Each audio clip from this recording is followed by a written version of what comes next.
Welcome to the Essential Libertarians, giving you the tools for self-governance. I'm your host, Kareem Mays. I'm here with an amazing candidate. This guy is going to lift PA up. He is the best choice. That's not even subjective with what's going on in the Senate debate if you watch it with Fetterman and Oz. A lot of people don't know they have a third option. A lot of people need to know they have a third option because that's how we actually affect change. That's why I'm super excited to welcome this amazing guest, Erik Gerhardt, for U.S. Senate. Erik, what's up? Thank you for having me. I mean, it's been a couple interesting days. I mean, yesterday they said that I dropped out and endorsed Fetterman, of which that's never happening. And I wasn't raised no quitter, so it ain't happening now. We're only 2 weeks away, and I didn't put in 2 years of work to just give up now. So I'm gonna stick it out. No, keep going. You're the best candidate. Keep sticking out. Even this time, if it doesn't work out, keep sticking out. Because you know what I'm finding?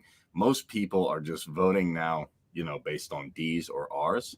And that has to change. Because if you actually sit down and look at someone's values, I think it will really, really reflect that you are the best candidate. Why? Because you actually stand for what you believe in. You're not a career politician, as we can see here. And if you want to learn more about Erik Gerhardt, you can go to Erik4PA, which I'll be showing the website as well. But really, it comes down to having the right principles, and you have all of them.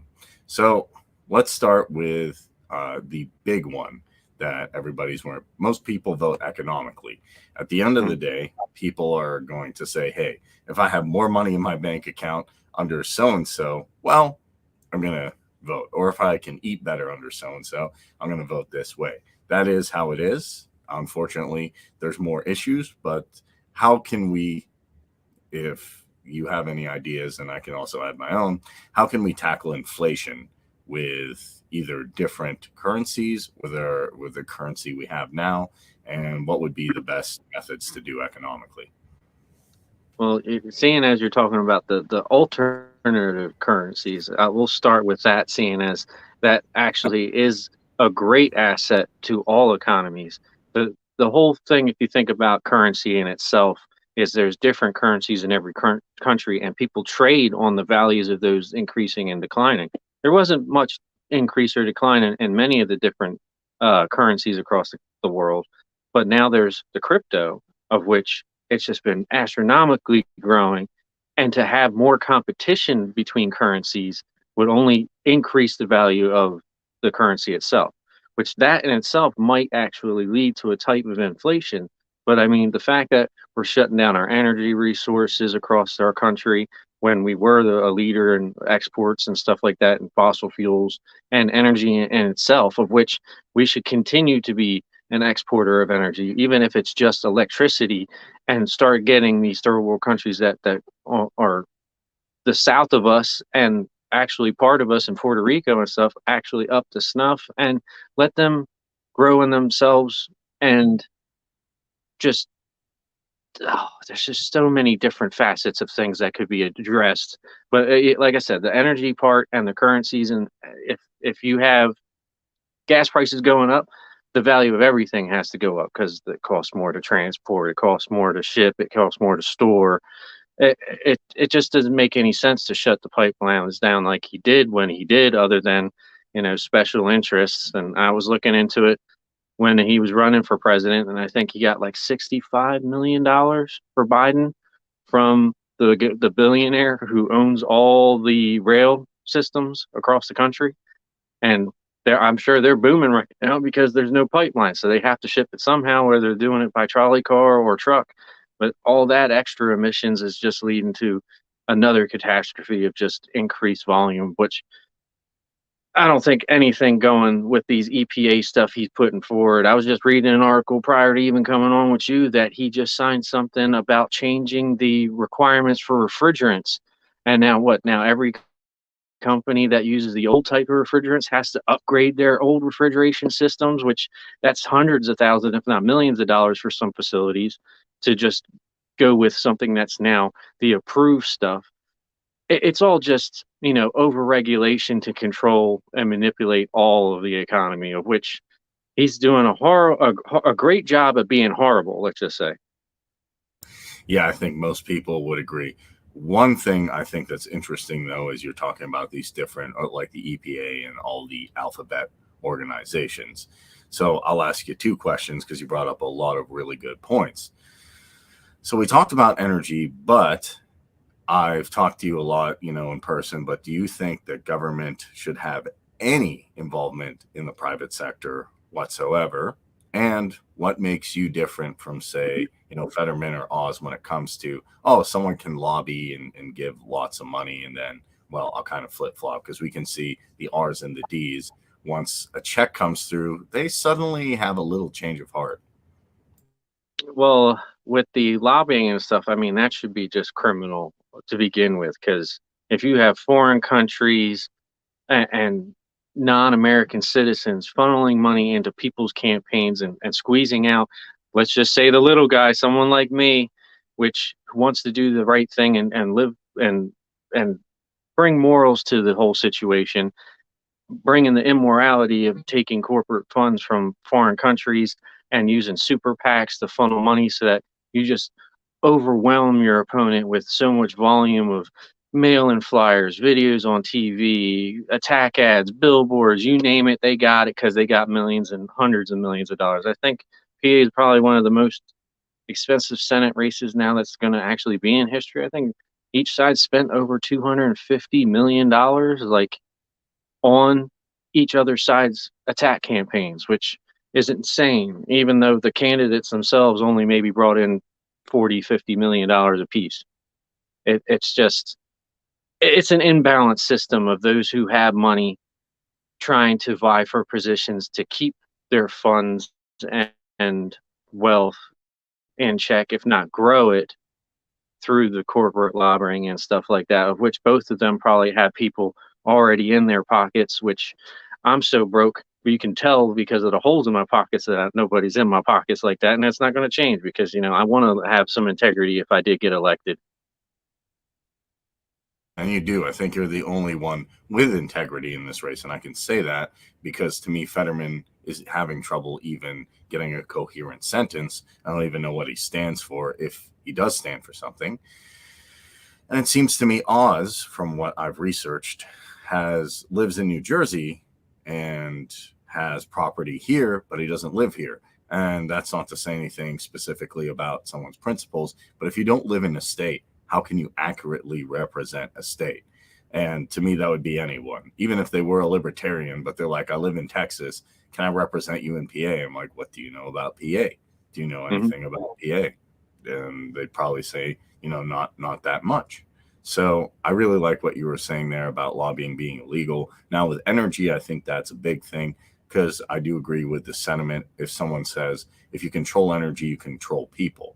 Because even if you can fix the currency, it is hard to get around if you don't have the ability to drive a car, or if you don't have the ability to turn your lights on. That hampers everything. You can't even do this interview. You can't eat. You can't really move. You can't do anything. You can't get food delivered to you. Nothing works. So what can we do in PA, since we have a lot of oil reserves and since a lot of people are for nuclear, to kind of combat what the federal government's doing?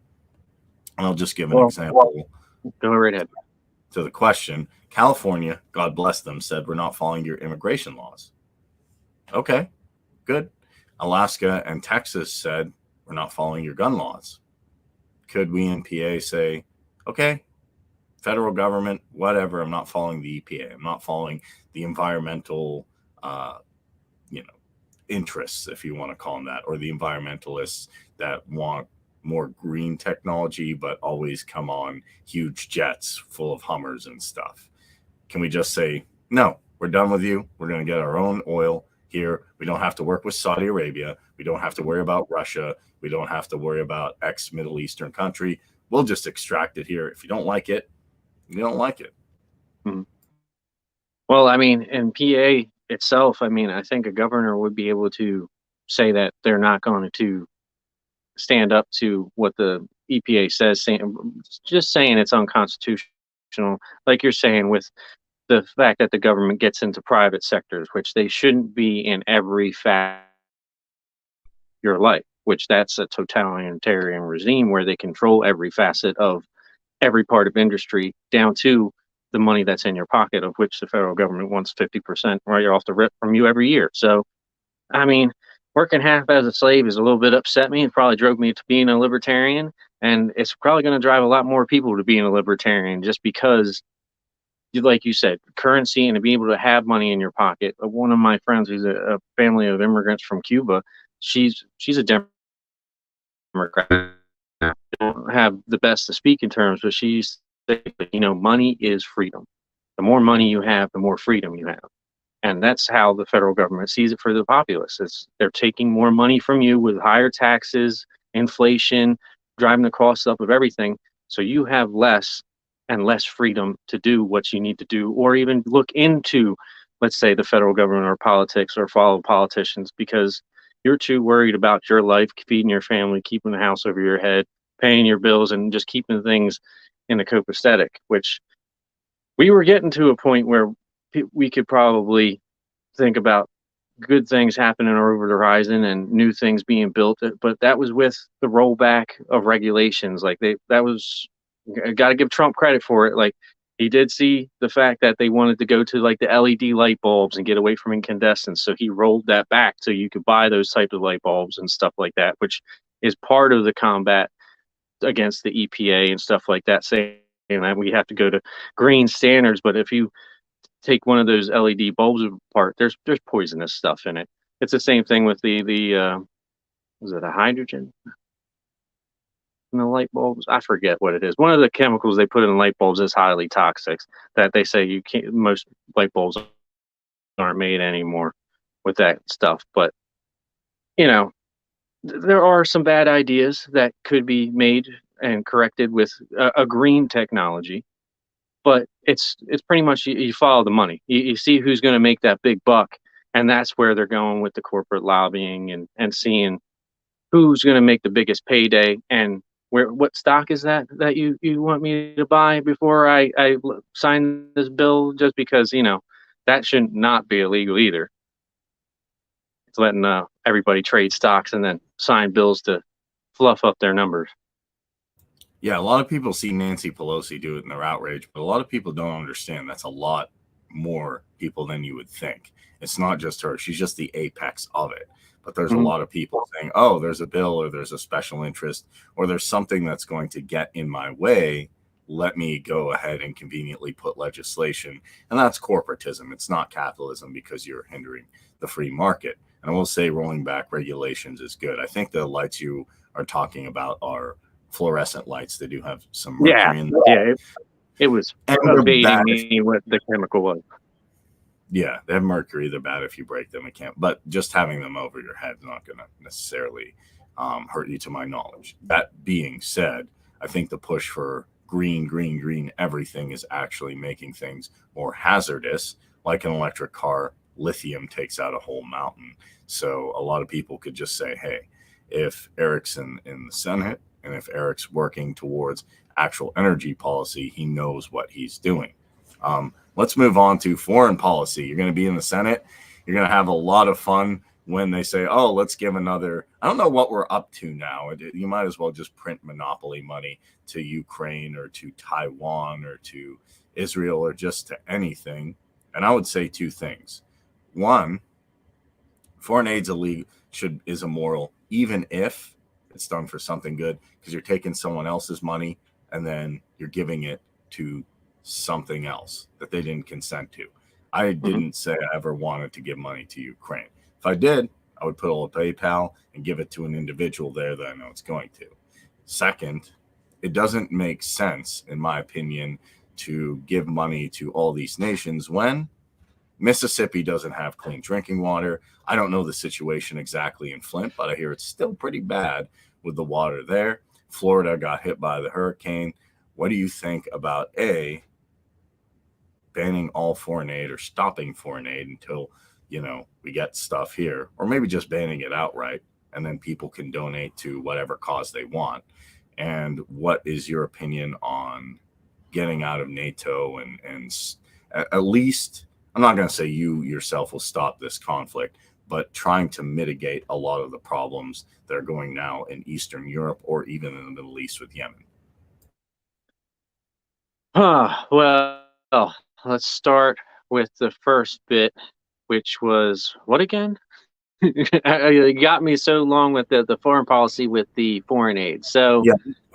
yeah, we should definitely be very considerate of who we're giving the foreign aid to. And there has to be the greatest of stipulations with that if you're going to do it. Like right now, like you're saying, we might as well be printing monopoly money because we're just sending them blank checks for $40 billion, and they have no idea where that's actually going. From what I'm hearing, it's going to the Ukrainian government, the cronies and stuff that are taking the money and flushing it out to all the underlings, and it's not actually getting used for the people. I mean, I'm sure they're funneling some of that money back to buy Javelin missiles and all the stuff that we're sending them militarily and stuff like that. It was like, here, we'll loan you $40 billion, but you have to buy $100 billion worth of equipment to destroy your enemies, which we'll be making that for the next decade or so. And, Lockheed Martin will go up another 25, 50%. And everybody makes money, which that's not a way to do business, especially when people's lives are on the line. I mean,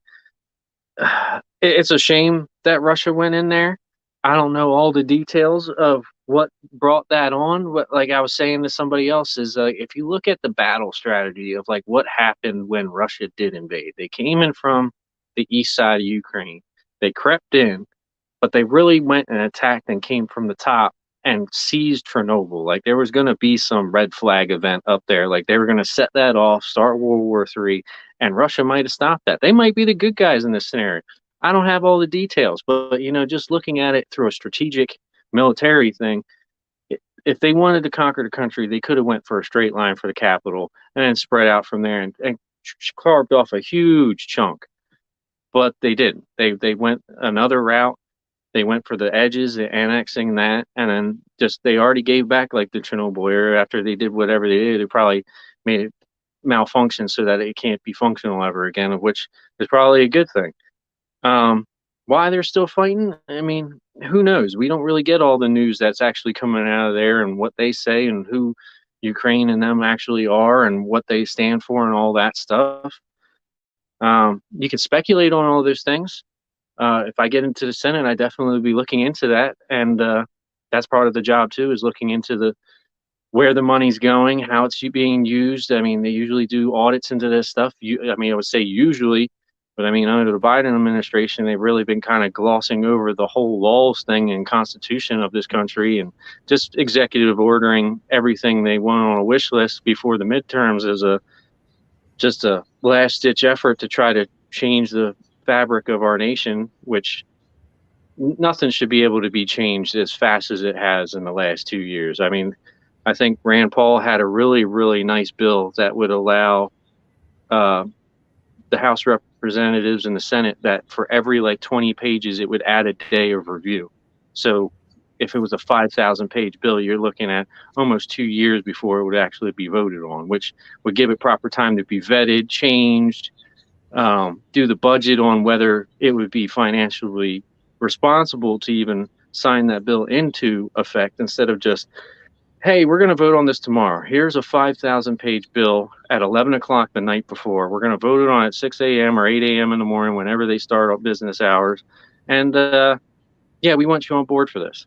And then you don't even know what you signed because you had no time to do that. Even if you had the best understudies in the entire world that could split that into 5 pieces and then come together and just collage what they put just to get a ballpark picture, to do that on a daily basis and 120 plus times in 2 years, that you're talking, that's a lot of work, but I'll do it. I'll make sure that I see what needs to be done and fight for the good stuff to get in, and make sure that I fight like hell for all the bad stuff to not get to the president's desk. So here would be my question then with all of that. Honestly, I think it would be nice at some point because no one can read 5,000 pages in that time frame. I don't care who you are. I don't care if you are a speed reader and you've taken speed reading 3. You cannot read that much. I would honestly like one day if someone snuck in a bill has to be only 2 pages long into a 5,000 page bill. And they're like, yeah, we signed it. Because Amash told me something, former Congressman Amash gave me some good information. Most congressmen don't know what's in the bill. They don't know what it says. They know 2 things, the title and how leadership is voting. How's Mitch McConnell voting? How's Pelosi voting? And they just go ahead and do that. So why I think you'll be very valuable is you'll be actually in there and you can actually be working with Rand Paul, Thomas Massey, who I think are good. I don't agree with them on everything, of course, but I think they're the best congressmen that I know of. And sometimes, Republicans and Democrats are good on specific issues. But I think you'll actually be able to supplement and say, hey, why are we giving another 40 billion to Ukraine? Why are we giving another 10 billion to Taiwan when people in our own backyard can't even afford, not even luxuries, just basic amenities, food, things like that. So with that being said, in the Senate, let's talk about NATO. One thing I can say is this. I don't know all the ins and outs of Russia and Ukraine. I don't know who's good guy, bad guy. I hear one person say that, oh, okay, first Russia aggressed, then maybe it was Ukraine, and maybe Putin's bad or Zelensky. I'm not a foreign policy expert, and we can speculate all day, who did what. And honestly, I'm not a fan really of any government, but I don't think we should share collective responsibility. And the USSR is gone. That's factually true. So with that being said, do you think, especially with what happened with Libya and other nations, should we just get out of NATO? Is there any reason to be in NATO at all? And would you propose a bill just to get the heck out? Yes, absolutely. I was actually talking about this back when we were going to do a debate in the Libertarian Party. They asked me a foreign policy question about NATO, and I was just like, I'm a young man. I don't really have any responsibility to follow through with the agreement that you had for the last 50 years. If you want to have a change, somebody new is going to be the one that changes it, and renegotiating the terms of the deal at the very least, if not just a flat out rejection of the fact that if they're attacked, we have to go to war to defend them and send our family members and nephews and nieces and ourselves overseas to fight somebody else's war, of which nobody wants to fight a war for somebody else. We're not mercenaries. It's supposed to be a free voluntary system, of which the draft itself is not a voluntary act, but that's only in the most desperate of needs, of which there was only one time in history that when we were fighting the last World War, that was actually even a concept of necessity. But even as you're looking at it now, I mean, there was great travesties going on, of which millions of people shouldn't be slaughtered because of their ethnicity and stuff like that. So that was the only morally high ground to go over there. But then they always take it like another step further, and then at the expanse of different continents, of going down to Africa and all across the entire of Europe and the United Kingdom and all of East Asia.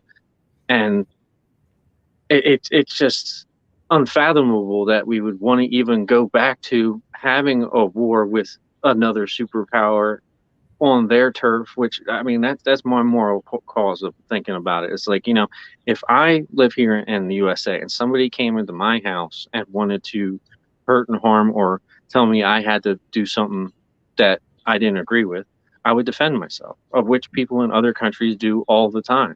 As we go over there and say you're a terrorist in the Middle East, which, do they have any proof that they were terrorists other than that they're all just warring tribal nations? And they're not terrorists. They're just fighting for a pecking order, of which that's been part of their civilizations for thousands of years. They probably will never change just because that's part of their civilization. And for us to go over there and be like, oh, you got to conform to our ways, I mean, it's just another colonialism where we're trying to go over there and to force our ways upon them, which, I mean, it'd be nice if everybody had a democratic order, but, chaos has always proven the best way to sort things out in the end, and wars and violence have been the real things that have moved progress and civilization forward.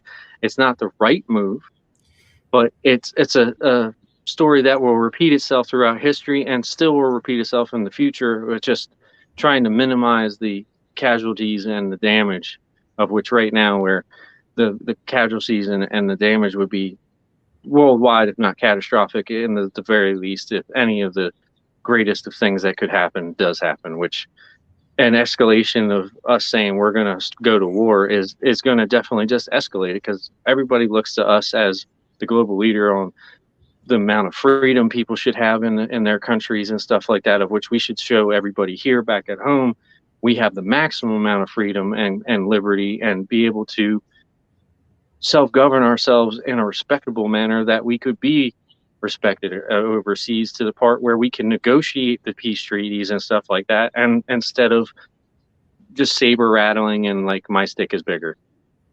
Yeah, and that's and my issue with NATO is not only are people fine, but it's collective. So if Britain does something goofy, or if Turkey does something and it ignites a conflict, then we have to get involved on behalf of someone else.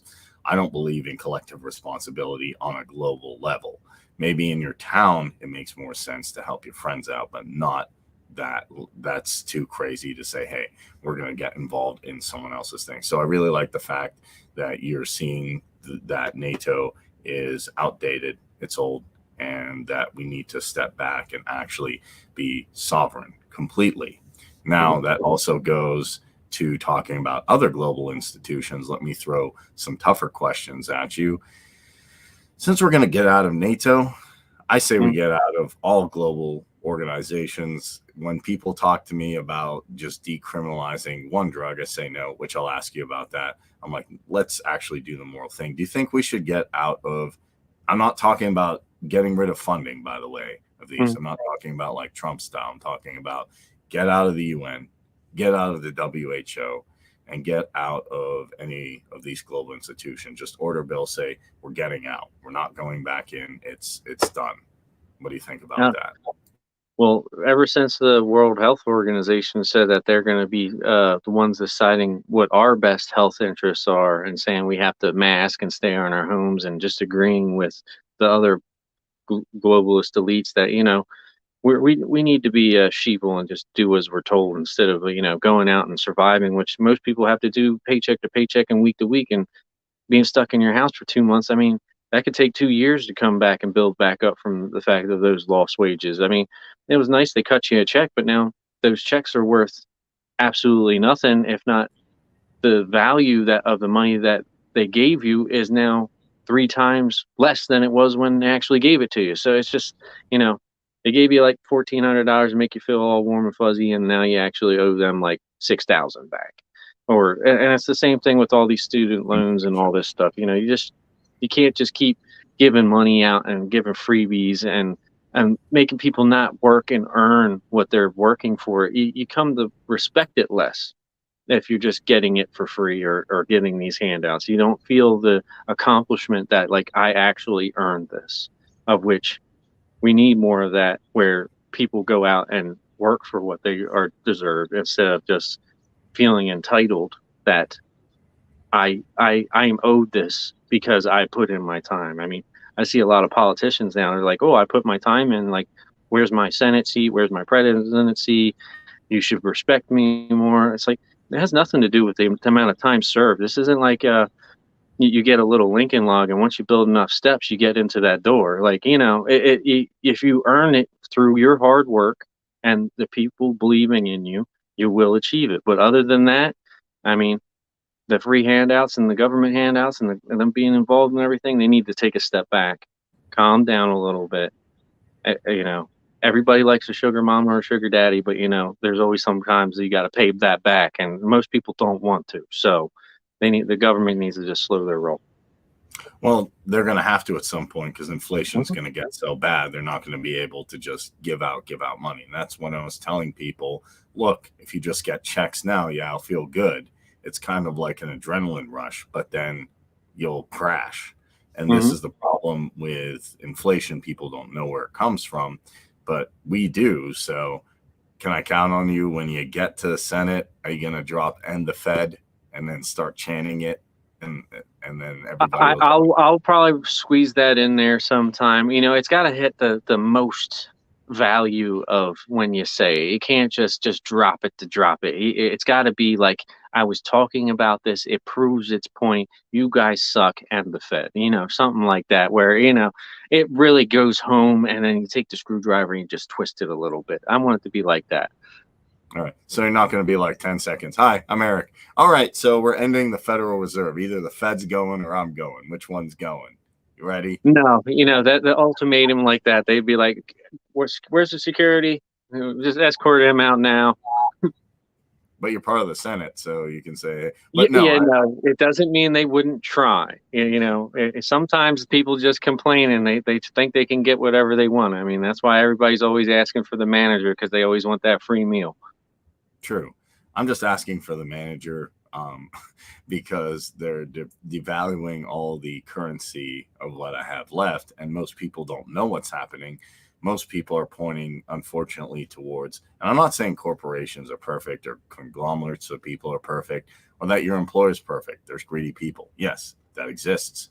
Sometimes it's good. Sometimes it's bad. Depends if they actually have the incentive to make your life in the company better. That being said, most people are saying, I can't make rent. I can't make food. I don't know why. And they're looking to all these different things, but they don't know it's inflation caused by the Federal Reserve. If they realize that, then yeah, I think you would have enormous support.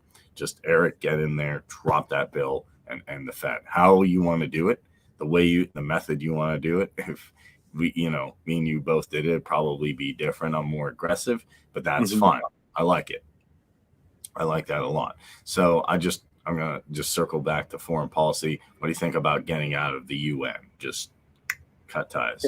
It's another one of those, it's a show of force. I understand the principle of it, of the more nations together and the more people that are linked hands and will work together on issues. But the UN really hasn't done anything to keep peace across the world. They more show up when things get out of hand and they're a little bit too much for a populace to handle themselves, or one side is so overbearing on the citizenry that they have to get involved, which they really don't do the best job when they do, because it's all volunteer services from countries all over. It's the same principle of us going over and fighting a war for somebody else and putting their necks out for people they don't know. Which, I mean, I'm all for people doing the right thing, but when you're forcing people to do it, and then it becomes some kind of like this business partnership where we're trying to make a profit, and we're bringing so much money in from all these countries across the world that we have to spend this money. It's like the federal government, like the budgets for the militaries, where they have like an $800 billion budget, and if they don't spend every penny, they're like, oh, we're not going to get this again. So they buy like, oh, the whole army base needs new carpets. They install the carpets. Then the general comes through. He's like, I don't like the color. Do it again. Let's make it tan now. And then they do the whole base all over again in tan. And it costs XYZ X amount of money more. And they're just like, well, that was horrible. We didn't spend enough. Go paint the walls. And then they change the color of the walls and everything in the whole building. And it just keep changing and changing and spending and spending. Just a waste of some of the horror stories, the stuff I've heard from people in the military that have left and been on the logistical side of even the Navy having like helicopters that they're not even supposed to have, and parts for 30 of them on a ship.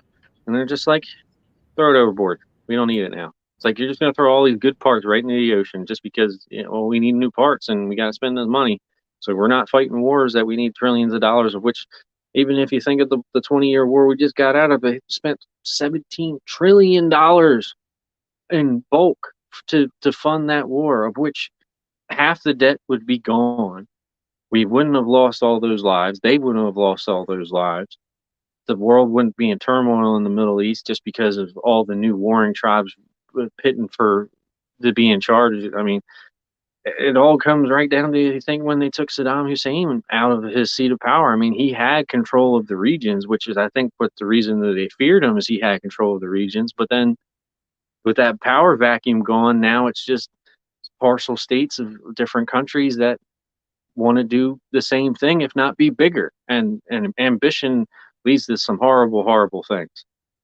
It does. It does. And honestly, it's ridiculous to take 17 trillion and replace the Taliban with the Taliban. That's amazing to me. And I will not say necessarily their name, but the replacement for Saddam was even worse. The replacement for Gaddafi was even worse. They're just making everything completely worse. So 100% agree with you on that. Now, I think me and you agree, especially what you were saying, that the military spending just out of control. They have equipment they don't need. They're spending millions of dollars on lobster and like I think shrimp and stuff like that. Even back in the day when we were younger, probably teenagers, Donald Rumsfeld said $1 trillion just went missing. I've misplaced my wallet, my phone, but how do you lose? You didn't lose $1 trillion, but $1 trillion, and then an event happened and everyone forgot. But since stuff like that is happening, just trillions of dollars. Honestly, not only could you fix most problems in the country, you could buy everybody a mansion. Not saying to do that, but that's how ridiculous this stuff is. Everybody could literally be billionaires if the government didn't mess up. So what can we do, or what would you do to kind of either curb all this crazy spending or just, figure out a way to circumvent a lot of these problems where it's not just, a senator got lobbied by Raytheon and now they signed something and now we have to buy tanks we don't need. And I'll even ask, do we need the Pentagon, or would it be better to have a well-regulated militia in charge of defense? I mean, it's replacing it with its same replacement. If you have like a well-regulated militia, as long as the people with integrity are in there, then you're fine. But it's the whole thing of what happened since the beginning of the founding of our country. Like, we had George Washington, who served only 2 terms out of respect for the position, and it wasn't a law until, what was it, Edgar Hoover or something like that came in. Or was it Roosevelt? I think it was, came in the office, and he almost served 3 terms as the presidency, of which they had to make the law that it was only 2 terms, which he would have kept serving if he could, which it's a service to the country. Every position, even the senator, is supposed to be a service to the country. Sorry, I lost the topic. Where were we again? Let's go back. No, you're good. You're good. So I said military spending was out of control. My problem is this. It's not necessarily your average soldier who really knows what's going on. To me, it's a lot of the generals in the Pentagon and a lot of defense contractors and lobbyists. So to me, there's kind of a sinister relationship where you have the military industrial congressional issues where people are getting lobbied. The Pentagon has no accountability. So they're just spending money here, and there. And it creates a disaster where not only are we spending ridiculous amounts of money, but now we're creating for-profit wars, and it's just getting completely out of hand. So just asking in general, what can we do to curb the spending at least? And I've talked to people who work in the Pentagon. I said, do we really need the Pentagon? Erik Gerhardt was one guy on the show, and he said, no, we actually don't. So.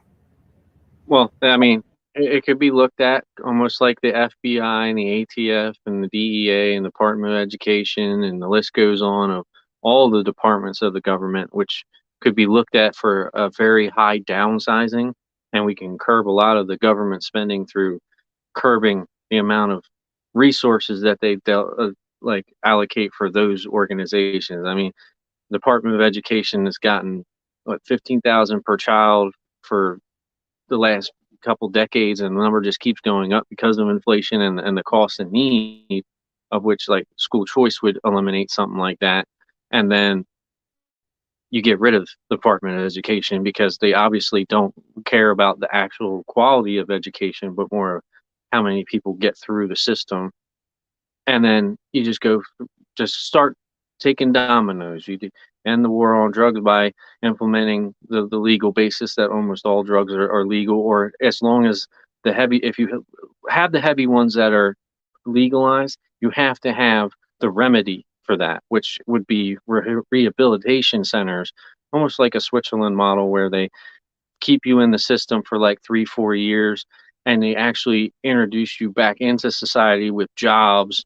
You have to stay in their facilities, this stuff where it leaves it so that you can run your life whether on it, or you get off of it and get clean because you see a benefit of a better life through actually rehabilitating yourself, which is always the best thing is if you do it yourself, because then, like I said, you feel the achievement for getting out of that pit, of which drugs is a terrible pit that a lot of people get trapped in. They just don't know the effects until after it's too late. Because once you dose up on some stuff, you just get hooked so bad and you get sick because you can't. You have to take it, and then you just keep taking it, and then and half the time it ends in either one of you or somebody you know overdosing, of which might change your life, but it might not. You just might just keep on going down that downward spiral, which there isn't care in our country. We just criminalize it and send them to jail, of which they don't get the treatment really there. They just give them the Suboxones and the supplement stuff, which is still the same drug. It's just a synthetic form of it. And you're just making the drug addicts just get their fix the same way, but now they're getting it from the federal government and the states and locals. And it's just a drag on the system, and nobody's actually getting better for it. So like it's got to, there's so many things that got to be done. There's got to be rollbacks with the FDA and decriminalizing how things are looked at, like plant-based, like marijuana. Like it should be seen as a herb instead of a, let's say, a medicine. Even though it is a medicine, but like to regulate it like it's a medicine is just it's unthinkable, I think, to me. If you have the skills to be able to build or grow produce in your house or outside in your crop in your field, you should be able to reap the benefits of the rewards of your own skill. Which, if you can produce something like marijuana at your house, you should be able to reap the benefits of that, trade it, barter it, sell it, whatever you wanted to do, non-regulated, and then it leads to innovation. I mean, a lot of people, myself including, I like to use it in food and cook with it and ingest it. I'm not very big on smoking because I have like asthmas and stuff like that. So it just the edible forms usually work better for me, of which helps me with my anxiety. It helps me with my mood. It helps me with my thought processes and focuses. It has so many different health benefits that it shouldn't just be treated as a drug.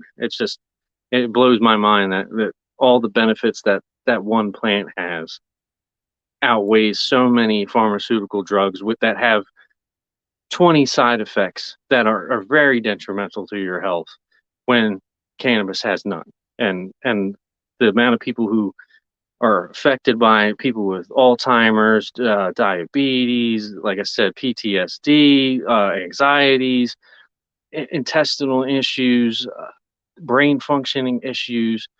The list goes on and on and on of things. And then there's more things that it probably does that we don't even know about. But they criminalize it and make it something that it's not as bad as it really is.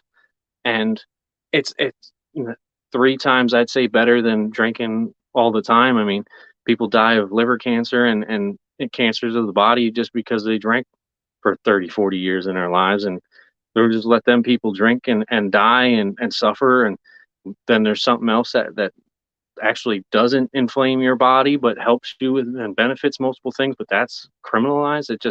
It makes no sense, other than somebody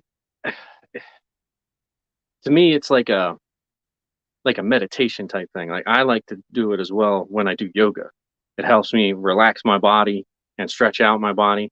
But that also is like part of like meditation, where you become more aware of your surroundings and think in a different perspective, more individually about your own situations, about situations outside of yourself. And you come to realize, like, I don't need to do this. I don't like this person. I shouldn't be over here. Instead of just, following the sheep's to slaughter, as the education system has been funneling our kids with now masks that they're mandatory required to wear. And it's the fact that they can't even see a smile of their friends next to them. That should just be considered child abuse and should be abolished immediately. Speaking of abolition, let me ask you a tougher. You mentioned the FDA. There's other alphabet agencies, the CDC, the EPA. I can't even list them all because there's so many. Should any Hmm. of them exist? Can you? Because one thing I've always thought is Thomas Massey introduced the bill to get rid of the Department of Education. But as you know, maybe I'm more aggressive because I read a lot of ANCAP, classical liberal, and different types of literature, and I want to move as fast as possible. And I think you do too, because you can get freedom. Are there any alphabet agencies that should exist? And if they should, how far would you drastically push them back? Um, I mean, it should really be a bare basic thing. Like the fact that the government wants to keep expanding itself into every facet of your lives and just keep creating more three-letter agencies to control that, or the more IRS agents to go after the little guys. Because even though they say they're going after these billionaires, there's only what, a couple thousand of them, and you need 80,000 people to keep tabs on them. I don't think so. Yeah, Um, that's why. all the other three-letter organizations, they just, like I said, they need to be audited to see how well they actually look like work and what they actually accomplish. And you look at the people who are in those positions are actually achieving the positive influences those organizations are. You keep them in their places, funnel everybody else into other jobs if there are other jobs for them. I mean, I'm down for a good old fashioned firing of a lot of government officials in mass, and the kind of figuring out what happens after the fact. I mean, they want to worry about jobs. I'm more worried about the little guy and not the people trying to keep the little guys from doing what they want to do and how they want to do it. I mean, most people want just live their lives and live happy. They're not out to bother people. Mm-hmm. Exactly. Most people want to live and let live. That's what I found across America and most of the world, actually. Most people just want to be able to live their lives, raise their family, or do their own thing and not be bugged by anybody. So, yeah, I'd say an audit would be good. But if we even look at the classical liberal style, all government really is supposed to do is defense, maybe arbitrate some, if there's a court case that goes really, really out, and maybe handle commerce. But that's it. You don't need any alphabet agencies, in my opinion, to do that. So, with that being said, you mentioned a lot of those. Do you think, or will you introduce a bill just to get rid of the ATF? Because that's a big one.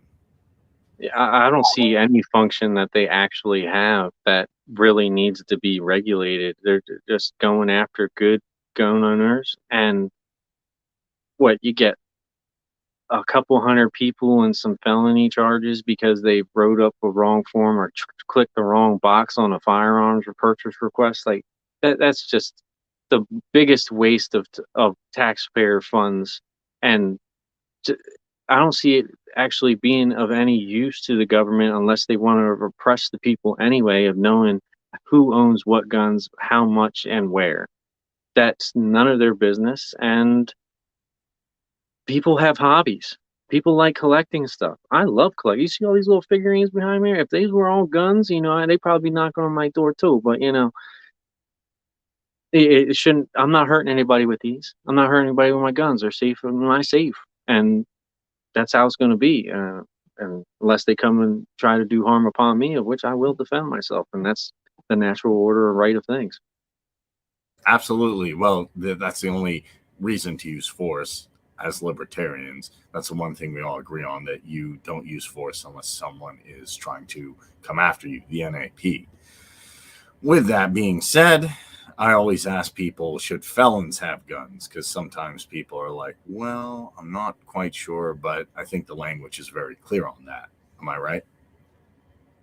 I mean, it goes from state to state of which they actually should or shouldn't have it. I mean, if you shot somebody, you shouldn't have a gun. Like you already did the crime of which it's preventative, like law enforcement. That's how law enforcement should be. Is that if you know somebody's a criminal and murders people, you don't let them near people. Same thing with pedophiles and all these other things that are crimes that people should be charged for, and that's what prison's for, is for the worst of the worst, of which those people should be in there.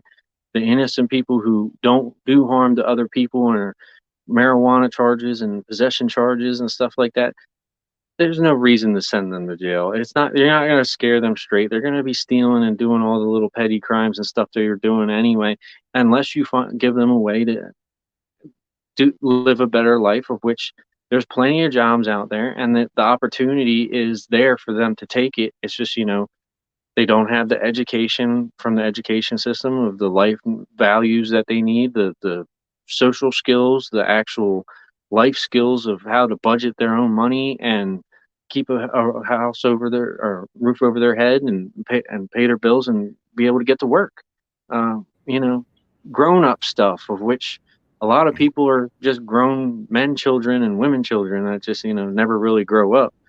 And I was just talking to a young lady in an interview the other day. She's like, what do you think about people going to school? I'm like, I was 30 years old, and I still don't think I know what I would have went to college for. And the fact that they're giving all these student loans to these kids, and who knows what they're going for. If they're going for a liberal arts degree, they're definitely not going to use that or make any money on it while they're still alive, if they're in the arts anyway. And I mean, there'll be a few that will. There are lucky ones that somehow luck into traveling across the world, and now they're on a TV show and eating fine foods and all that stuff, of which that's the dream of everybody who probably has a liberal arts degree, is just travel around the world, get paid for it. But that's not how the world works usually. And that's it's one of those core value things. He's like, one of the sayings I used to hear from some old people was like, if you want to learn a lesson, it's going to cost you a lot. If you want to learn a great lesson, it's going to cost you a whole lot, which going to college is a great lesson that's going to cost you a whole lot. You might not learn anything, but you're going to learn something. Maybe it'd be just the mistake of going to college because you didn't learn anything that's actually going to be of value to you. I mean, that's part of the adventure of life that, the government should be involved in. No, the government should not be involved in education. As far as I'm concerned, they aren't even good at really trying to read their own bills. So how are you going to tell somebody you should be involved in education when you're not reading your own literature? That's, to me, one of the craziest things ever. And the Department of Education has made education go downhill, downhill, downhill. Now, we talked about guns. That was really good. You're really good on foreign policy. I like everything I'm hearing. Now, we talked a little bit about the drug war, and just want to make this clear. It's, we want to help people who are on the hard stuff as well. Because I know some people say, okay, we'll do marijuana, we'll do psilocybin, okay, we'll do something else. And then they stop. Oh, I don't want to do the bad drugs. And I'm like, yes, the hard drugs are bad. No, I don't think any of us would say it's good. I think it was funny when Ron Paul said, if heroin was legal, would you do it? And no one said they would. So I just want to make that clear. What do you say? Because I do get this question. I don't know if you've got it, but it's a ridiculous question, but I've heard it more than once. So I'm going to throw it out there. And I think the last person who said it was Dave Rubin. He has over 1 million subs. Okay, Eric, we have these different facilities to help people and everything. What happens if somebody builds a meth lab next to my house? Just throwing out that crazy question. Well, you wouldn't know until something bad happens, most likely, or the coming traffic and the cops. But sometimes people do what they got to do to survive, and sometimes what they got to do to survive is they got to make the drugs that take care of their sickness, of which they can't help themselves. Like I said, once you get hooked on them heavy drugs, you need that drug to function and just get through the day. And if you don't get it, you're suffering the whole time. I mean, it's like not giving somebody food and water and saying you got to survive this way. And their body needs food and water, of which the drug is now something that their body is dependent on and needs and craves, that they can't control it because they get sick if they don't. I mean, I've heard of meth labs being next to people's houses. I've seen meth labs that have been next to people's houses. Some of them have blown up, some of them have not, but most of them usually always get found out eventually. That's what I was going to say. It's generally something you'll notice. Like if someone's building, especially in suburban areas or where we're at, or like cities and places, someone just, hey, I'm building a lab. Right? I'm like, dude, what are you doing? like then you can get the police or private security or whatever it is in that. So generally it would be found out. Mm-hmm. I would also say, in addition, if someone doesn't want to move, you can put a sign there and ostracize them. And I will even make this claim, even if it's unfortunate, even if one did, like you're saying, unfortunately blow up, that is a catastrophe. That's terrible. But putting millions of people in jail, hurting people through just taxes and fines, having no knock rates and everything, if you look at all the damage caused by the drug war, even the worst case scenario in a free society is better than all the destruction caused by government trying to regulate it, is what I would say. And think of the amazing thing when all those millions of people get out of prison and you wrote the bill saying, hey, I think nonviolent drug offenders should be let out because they haven't actually hurt anybody. That's going to save millions of lives. Some guys just sitting in there in a prison cell for no reason. So, and millions of dollars from every state to clothe, home, and feed those inmates while they're in there for years and years on end, which it makes no sense that they'd be in there like that. It's a cycle of something that's been built for, I don't even know and why. Like, we have so many prisons, but then the colleges, like there's more prisons than there are colleges in this country. It means that education is second to the prison system in our country, which is insane. And it's for profit. Yep.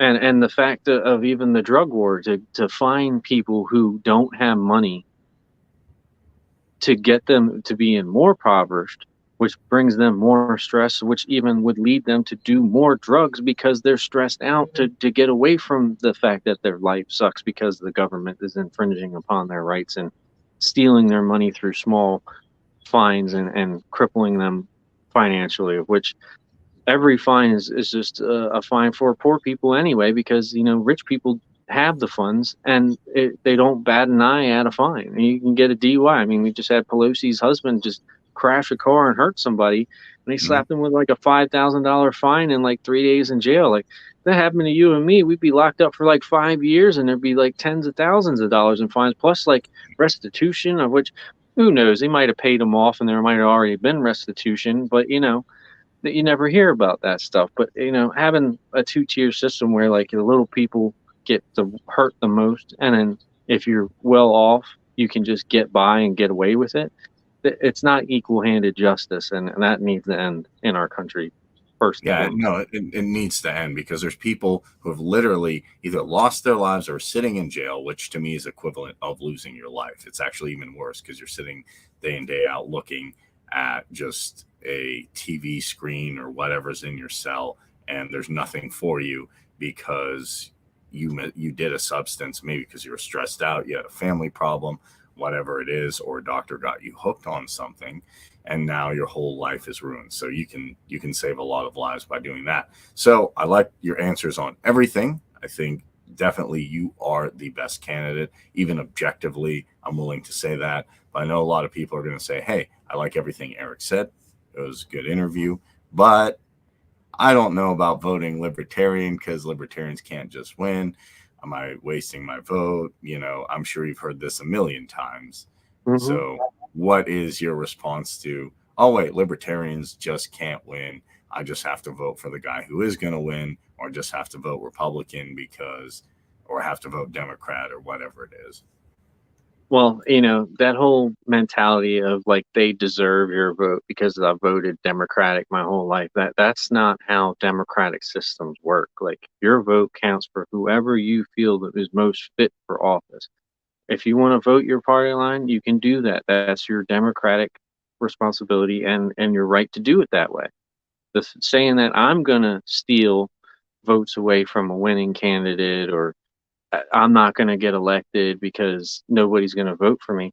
Well, people got to vote for me to see what we're going to vote for me. Like, I think there's going to be a even larger turnout of people than what the polls are saying for me, and we break double digits and then really show them that we could be a viable option and actually compete with the big parties, even though they sending out hundreds of millions of dollars.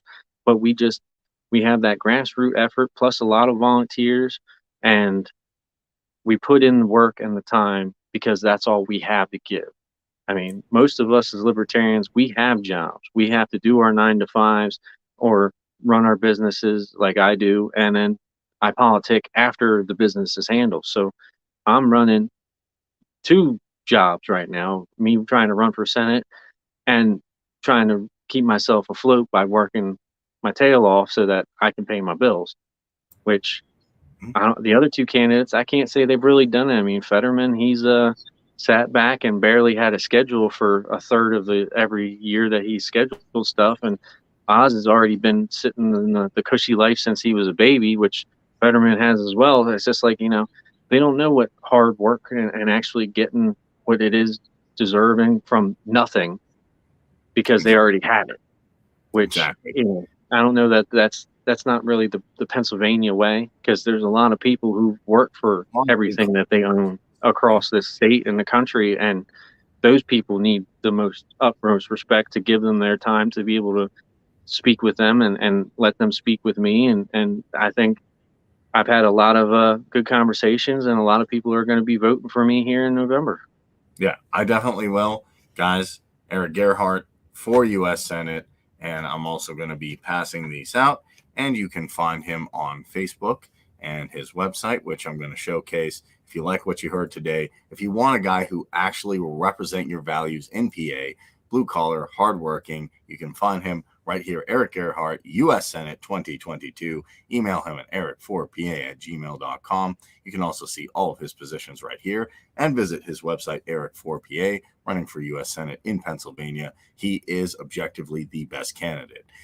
He is a grassroots blue collar guy, just like most of us. And the nice thing is he is fighting for all the values that we really hold dear in PA, fighting for our energy rights, fighting to keep our currency still going, fighting to keep everybody who was unlawfully or unjustly persecuted by this drug war out of jail, making sure our Second Amendment rights are there, and getting us out of needless conflicts. If that's not good enough for you, I don't know what is. Erik, thank you so much. Do you have anything to say to people before we end it? Well, just get out in November and vote for Erik Gerhardt for U.S. Senate, and you won't be disappointed. Thank you for having me. Thank you so much. And definitely, if you run again, I will have this up again, and keep going. You are the best candidate. Thank you so much, Erik. This is Kareem with the Essential Libertarians, giving you the tools for self-governance. Have a great one, everyone.